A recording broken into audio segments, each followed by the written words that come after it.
Montrose versus La Crescenta. So what's the difference between both these places? A lot of you may think, isn't it the same?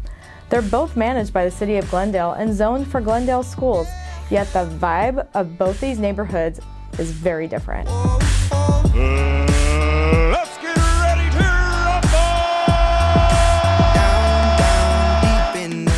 Hi, I'm Nicole with Think Real Estate, and today we're going to go head-to-head between two North Glendale communities, Montrose and La Crescenta. In the red corner, weighing in with a population of 8415 is Montrose, zip code 91020, not to be confused with the famous zip code 90210. In the blue corner, weighing in with a population of 20,149 is La Crescenta, zip code 91214. I broke these apart via zip code because it appears on the U.S. Census they group both of these neighborhoods together. It is very common to hear this area of North Glendale grouped together as La Crescenta Montrose or Montrose La Crescenta. Montrose proper is definitely smaller than La Crescenta, just under 1 square mile. La Crescenta is 7.55 square miles. So for population alone, I'm giving round 1 to La Crescenta. Let's talk about schools. Both Montrose and La Crescenta are part of Glendale Unified School District. There are some private schools in both areas, but Montrose has only one public elementary school, top-rated John C. Fremont Elementary School. La Crescenta has far more schools ranging from elementary, one middle school, which is Rosemont, and 2 public high schools, Crescenta Valley High School and Clark Magnet High School. All the schools in zip code 91214 are top performing, and the high schools are some of the best in the state. That's why people move to La Crescenta. They come here specifically for the schools. So for round 2, it's no question, I'm giving it to La Crescenta. Round 3, we're going to talk about parks and open spaces. Montrose has a couple of parks, Glorietta and Montrose Community Park.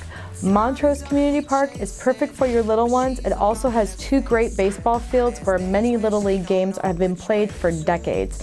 It's also super convenient to the freeway, walking distance to the shops and houses. La Crescenta is bigger, so of course the parks are too. There's 2 of them that I can think of right off the top of my head, Deukmejian Wilderness Park and Crescenta Valley Community Regional Park. They're in the cornerstones of La Crescenta. Deukmejian's at the very top of the mountain, whereas CV Regional is at the bottom. CV Regional Park has baseball fields, picnic areas, play areas, a great dog park, and even walking, running, hiking trails. The Crescenta Valley High School cross-country team trains here. It is their neighborhood staple. Also, too, everyone goes to that park for their dogs. Deukmejian Park is huge at 709 acres. This park is predominantly chaparral, sage scrub, but it includes secluded streamlined woodlands and also includes remnants of big cone spruce woodlands in Dunsmore and Cooks Canyons. These trails have incredible views of the Crescenta Valley and Los Angeles Basin. You feel like you're on top of the world. When I come up here, I know now why La Crescenta is called the balcony of Southern California. Round 3 definitely goes to La Crescenta. Now here comes the fun part. Let's talk about aesthetics. Montrose is an idyllic community just 13 miles north of downtown LA. It feels worlds apart from the hustle and bustle of the second largest city in the US. Oak tree-lined streets, nostalgic streetlights, and time-honored traditions spanning 50-plus years make this area very sought after. La Crescenta is truly at the base of the foothills and feels way more suburban and bedroom than Montrose. Now, this matter is of opinion and up for debate. Some people love the quiet suburban life, whereas some do not. When you're in La Crescenta, it actually feels like the temperature changes from Montrose to La Crescenta. It's probably 500 or 600 feet, but you'll need a coat in La Crescenta, and in Montrose, you'll still be okay in shorts and like a windbreaker. It's funny how you go up that much and it feels so radically different. But Montrose feels historic. It feels etched in time. It's actually been in TV shows and movies. So sorry, La Crescenta, round 4 goes to Montrose. Now we're going to talk about the logistics, the basics, support services like post offices, grocery stores, that kind of thing.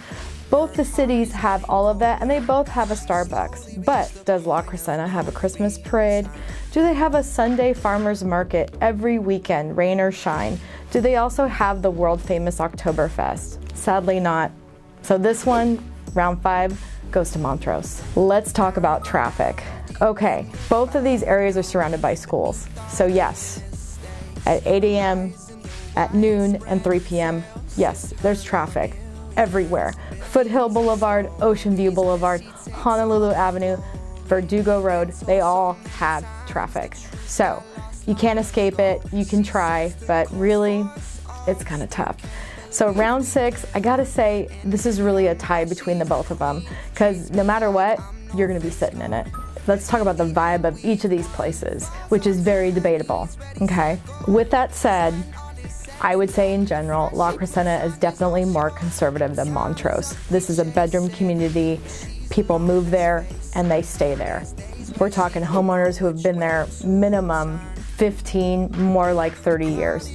Montrose is the same, but these are people, a lot of people in Montrose, they work in the entertainment industry, they're creative. La Crescenta is like that too, but I would say La Crescenta is much more, a lot of engineers, a lot of people working in the healthcare facility. It's just a different vibe. It's people who, you know, are just, they're really happy just with a high quality of life and just being comfortable. Montrose, I would say, definitely those people like to walk to Honolulu Avenue. They like to be more social. They like to go to Ocean View Bar and Grill and hear live music. So definitely there is pros and cons, but I would say La Crescenta is a little bit more conservative. Those people, they go home at night, they close their door and they don't go out again. Montrose people would be like, oh, let's take an Uber, let's go to downtown Glendale. It's just a different vibe. So it's up to you what you like. That's my personal opinion. So whatever floats your boat, I gotta say for round 7 with the vibe, it's a tie. Okay, last one, let's talk about real estate. Montrose's classic charm, old school vibe with the street lights, the sidewalks, Spar Heights, the go-to neighborhood for Halloween. It also has the adjoining neighborhood of Whiting Woods, which has a beautiful mid-century homes, and then the classic ranch homes in Montecito Park. It's just, you've got all these wonderful, amazing architectural styles. La Crescenta is interesting. There are huge lots, there are tiny lots, there's like these little homes from the 20s to like beautiful builds of the 60s and 70s. But the thing about La Crescenta that's interesting, they don't have a lot of sidewalks. They don't have street lights. It's a totally different vibe. I know I've said vibe a lot, but really it's just whatever speaks to you as a homeowner. Plus too, I must say rents in general are cheaper in Montrose than they are in La Crescenta. Why? La Crescenta is all homes. There are condos, but not many apartments. Montrose definitely has apartments. So I would say definitely for round 8, it goes to Montrose. Time to announce the winner. These are both winner communities in my mind, but La Crescenta beats out Montrose by 2 rounds. But my heart always belongs to Montrose. That's why I moved specifically to that neighborhood in Glendale. I'm Nicole with Think Real Estate. Happy to help. The crowd is getting older, her heart is getting colder. She slowly reached the point of no return.